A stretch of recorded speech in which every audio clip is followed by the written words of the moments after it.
గోంగూర పండుమిరపకాయలతో పచ్చడి చేయమని ఈ మిరపకాయలు తెచ్చారు. కానీ కొద్ది కాయలు మాత్రం మామూలుగా పచ్చడి చేయాలంట. అదేనండి పండ్ల పచ్చడి అంటారు కదా, ఆ పచ్చడి చేయాలంట. ఇదిగోండి చేశా. ఘాటు తక్కువగా ఉంటుంది కానీ పచ్చడి టేస్ట్ మాత్రం అబ్బా చాలా బాగుంటుంది. పైన చింతపండు ఆరబెట్టడం అంటే నాకు పెద్ద టాస్కేనండి. ఇల్లు తుడిచేటప్పుడు మనం వాడే లిక్విడ్తో పాటు ఇది కూడా వేసామంటే ఇల్లంతా మంచి వాసన వస్తుంది. మన ఫ్యామిలీ అందరికీ శుభోదయం, శుభ శనివారం. అందరూ కాఫీలు టీలు తాగారా, టిఫిన్లు చేశారా? ఉదయాన్నే టిఫిన్ కోసమని గారెలకి పప్పు నానబోస్తున్నాను. ఒక అరసోడు సుమారేమో బొబ్బరపప్పు ఉంది.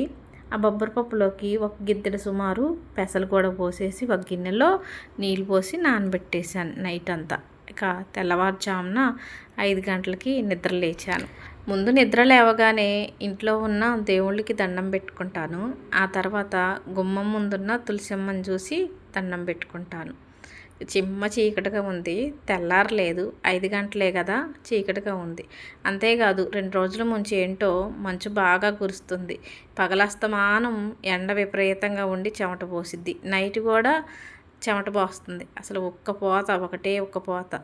మార్చిలోనే ఇట్లుంది, మే వచ్చిన తర్వాత ఇంకెట్లుంటుందో ఏంటో. మేలో సూర్యభగవానుడు ఎండలు మండిస్తాడేమో.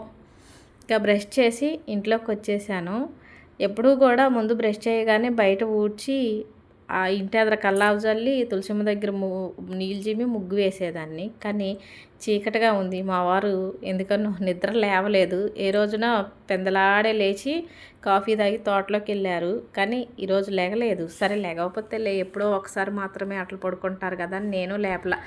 వారు లేచేసరికి నేను వేడి నీళ్ళు వేడి చేసుకొని తాగేసి టిఫిన్ కోసం బొబ్బరపప్పు నానబెట్టాను కదా, ఆ పప్పు గడిగేలోపు కొంచెం అన్నా తెల్లారిద్ది, లేదంటే వారే ఈ లోపల నిద్రలేస్తారు కదా అని వేడి నీళ్ళు పొయ్యి మీద పెట్టేశాను. ఇదిగోండి జీలకర్ర, వాము, సోంపు మిక్సీ పట్టేసుకున్నాను. వేడి చేసి అంటే వేయించి పొడి చేసుకున్నాను. ఇంతకుముందేమో జీలకర్ర, మెంతులు, వాము ఇవన్నీ కూడా పొడి చేయకోకుండా వాటినే డైరెక్ట్గా వేడి నీళ్ళల్లో మసలబెట్టి తాగేదాన్ని. మళ్ళీ ఈ మధ్యన మళ్ళీ దాన్ని పొడి చేశాను. ఏంటంటే తాగిన తర్వాత వాటికి కొంచెం తిన్నయి మింగాలంటే కష్టంగా అనిపిస్తుంది. అదే ఇట్లా పొడి అనుకోండి చక్కగా నీళ్ళతో పాటు కడుపులోకి వెళ్ళిపోద్ది కదా, అందుకని మళ్ళీ పొడి చేశాను. ఇలా పొడి చేసుకొని రోజు ఉదయాన్నే గోరువెచ్చని నీళ్ళలో ఈ పొడి వేసుకొని తాగటం వల్ల గ్యాస్ ట్రబుల్ ఉండదు, పొట్ట పెరగదు, వేడి నీళ్ళు కూడా ఆరోగ్యానికి మంచిది. మీరు కూడా ఇలా తాగండి. చాలామందికి ఇలా అలవాటు అయింది కరోనా వచ్చిన దగ్గర నుంచి. అలవాటు కాని వాళ్ళు అలా చేసుకోండి చక్కగా రోజు. ఇంకా పప్పు కడిగానండి. పప్పు కడిగేసి ఇంట్లోకి వచ్చేసి పప్పు లోన్ పెట్టేసి బట్టలు తడిపెడదామని బట్టలు తడిపెట్టని తీసుకెళ్తున్నా. ఇదిగోండి ఈ బుట్ట ఉంది చూసారా, బట్టలు వేసిన బుట్ట ఈ మధ్యనే తీసుకున్నానండి 100 రూపాయలకి. ఇంట్లో బాత్రూమ్లు అవ్వటం వల్ల ఇచ్చిన బట్టలు ఏ మూల పడితే ఆ మూల పడేస్తున్నారు. అదే ఈ బుట్ట ఉందనుకోండి, ఇందుట్లో వెయ్యాలి అన్న ఆలోచనతో తీసుకొచ్చేస్తారు. పిల్లలు వచ్చినప్పుడైనా నేనైనా మా వారైనా ఆలోచన ఉంటుంది కదా, అందుకని ఆ బుట్ట తెచ్చి పెట్టాను. చక్కగా అందరూ కూడా అట్లే వేస్తున్నారులేండి. ఇక బట్టలు తడి పెట్టేశాను. కొద్దిగా తెల్లారింది, ఇక భయం లేదులేండి. ఇక ఇక్కడ ఇదిగోండి ఈ ప్లేస్లో ఊడ్చినా లేదా ఇంటి ముందుకు వెళ్ళి ఊడ్చినా కానీ ఇక భయం ఏమి ఉండదు కాబట్టి ఊడ్చేస్తున్నాను. ఎదరకు కూడా వచ్చి పొలుగట్టుతో ఊడుస్తున్నాను. ఎప్పుడో పొలుగట్ట మండలు కోసాను కదా, ఆ మండలే ఇలా బయట మట్టి నేల మీద ఊడుస్తున్నాను. మామూలుగా గచ్చు అనుకోండి, ఇంట్లో వాడుకునే చీపుర్లు ఉంటాయి కదా, ఆ చీపుర్లతో ఊడుస్తాను. ఇక్కడ బయట మట్టి నేల మాత్రం పొలుగట్టలతో ఊడుతున్నాను. ఇక రోజు కల్లాపు చల్లేటప్పుడు ఈ పూల మొక్కలకు నీళ్ళు పోస్తానండి. అంటే మామూలు టైంలో అయితే గుర్తుండదు, కానీ కల్లాపు చల్లేటప్పుడు అయితే ఇక 2 బకెట్లతో తీసుకొచ్చి ఒక బకెట్ నీళ్ళేమో పూల మొక్కలకు పోస్తాను, ఒక బకెట్ నీళ్ళేమో కల్లాపు చల్లుతాను. ఈ పువ్వులు చూసారో ఇంటి ముందు భలే అందంగా పోస్తున్నాయండి.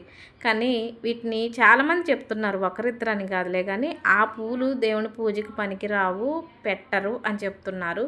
సరేలేండి, ఇంటి ముందు అందంగా అయినా ఉంటాయి, మంచి అందంగా పింక్ కలర్లో కనపడుతున్నాయి. ఇక ఈ గోరంట పూలు చూశారు కదా, అసలు ఎంత ఎర్రగా పూసిందంటే చెట్టు ఇంటి ముందు అసలు ఈ ఒక్క చెట్టుతోనే అందంగా ఉందనమాట. ఎంత కలొచ్చింది. ఆకులు ఎన్ని ఉన్నాయో పూలు అన్నీ ఉన్నాయా అనిపిస్తుంది. పొద్దున్నే ఆ పూల చెట్టు దగ్గర వీడియో తీస్తుంటే రోడ్డును పోయే వాళ్ళు అందరూ విచిత్రంగా చూస్తున్నారు.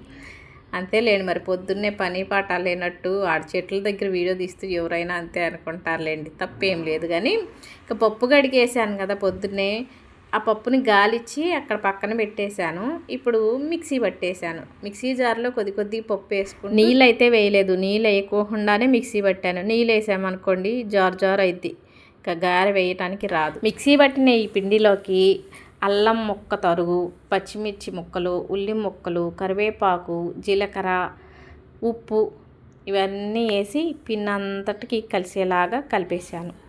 ఇంతకీ చెప్పటం మర్చిపోయాను, గారెలు ఎందుకు వేస్తున్నానంటే, ఎప్పుడు మీకు అర్థమయ్యే ఉంటుంది గారెలు ఎక్కువ ఎందుకు వేస్తాను. పిల్లలు వచ్చానంటే గారెలు, వాళ్ళకి టిఫిన్లలో ఇష్టమైన టిఫిన్ అంటే గారె. నా చిన్న కూతురు వచ్చిందండి, అదేంటో పండగకి సెలవులు ఇస్తే బాగుండేది, అటు ఇటు కాకుండా ఇచ్చారు. ఇప్పుడు బీటెక్ సెకండ్ మిడ్ జరిగింది మొన్ననే, ఆ ఎగ్జామ్ అయిపోగానే ఒక 2 రోజులు సెలవులు ఇచ్చారు. వరీ ఎక్కువేమి ఇయ్యలేదు, 2 రోజులు సెలవులు ఇచ్చారు. ఉగాదికి రా అమ్మ అంటే నాకు కుదరదు, ఉగాదికి వస్తే అటెండెన్స్ పోద్ది, నేను ఇక వస్తేనేమో ఈ 2 రోజుల్లో వస్తా, లేదంటే ఇక ఇప్పట్లో రానంది. పోనీలే, మా నాన్న ఒకప్పుడు అనేవాడండి, ఏమనంటే మేమైతే నేను ఎక్కువ పండగలకు వెళ్ళేదాన్ని కాదు. అప్పుడు ఉమ్మడి కుటుంబం కదా, అత్తగారు మామగారు పంపిస్తేనే పండగకి వెళ్ళేది, అది కూడా ముఖ్యంగా సంక్రాంతి పండగ తప్పితే మిగతా నాకు ఏ పండగలకి నేను వెళ్ళింది లేదు. సంవత్సరానికి ఒకసారో 2 సార్లు బతిమలాడి బామాలి పుట్టింటికి వెళ్ళేదాన్ని, పండగలకు మాత్రం వెళ్ళేదాన్ని కాదు. అలా పండగ లేనప్పుడు వెళ్ళినప్పుడు మనల్ని చూసిన వాళ్ళు ఏమనేవాళ్ళు అంటే, నాన్నతో అనేవాళ్ళు, ఏంటన్నయ్యో చిన్నబుజ్జి పండగకి రాకుండా ఇయ్యాలు వచ్చిందేంటి అని నవ్వుకుంటూ అనేవాళ్ళు. మా నాన్న అనేవాడు, పిల్లోళ్ళు ఎప్పుడు వస్తే అప్పుడే మాకు పండగ అనేవాడు. అట్లే ఇప్పుడు పిల్లలు ఎప్పుడు వస్తే ఇక అప్పుడే పండగ అన్నట్టు అనిపిస్తుంది.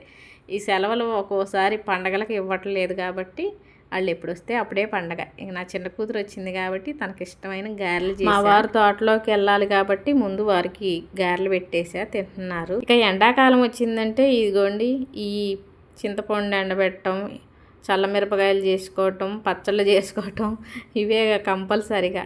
తోటలోకి వెళ్ళటం అయితే తోటలోకి వెళ్ళి చింతపండు ఎండబెట్టేసి అక్కడే విత్తనాలు తీసుకుందాం అనుకున్నా, కానీ పండు వచ్చింది కదా, తను ఉండేదే 2 రోజులు, మళ్ళీ ఆ 2 రోజులు తన ఇంటికాడ వదిలేసి ఒక్కదాన్నే మేమిద్దరం తోటలోకి వెళ్తే ఎట్లే అని ఇక తోటలోకి వెళ్ళట్లేదు. అందుకని చింతపండు డాబా పైన ఎండబెడుతున్నాం. ఇలా డాబా పైన ఎండబెట్టడం కూడా నాకు పెద్ద టాస్కేనండి. ఆ కోతులు ఎప్పుడు వస్తాయో తెలియదు, ఇక కోతులు రాకోకుండా చూసుకోవాలి. డాబా పైన కాకుండా కింద ప్లేస్ ఉంటే కిందే ఎండబెట్టేసి కోతులు వస్తున్నాయా రావట్లేదా అని చూసుకుంటూ ఉండొచ్చు, ఇంట్లో పని చేసుకుంటానైనా. కానీ కింద ఎండబెట్టడానికి ఎక్కడ ప్లేస్ లేదు, ఇక డాబా పైనే. కానీ డాబా పైన ఎప్పుడు వచ్చి పడతాయో ఏమో తెలియదు కోతులు. పోనీ ఈ లియోగాడిని వదిలేస్తే చూస్తుంటుందా అంటే, ఆ లియోగాడు కోతులు వస్తే అరవదండి, వాటితో చక్కగా ఆడిద్ది అనమాట. అందరినీ వాడు బుట్టలో పడేసుకుంటుంది అనమాట. కోతులకి కుక్కలకి అస్సలు పడదంటారు, కానీ లియోగాడిని మాత్రం ఏ కోతి చూసినా చక్కగా వచ్చి పేలు చూస్తుంటుంది. ఈ మధ్యన అందుకే వాడిని పైకి రాని ఇట్లా, వాటితో బాగా సావాసాలు ఎక్కువైనాయి అని.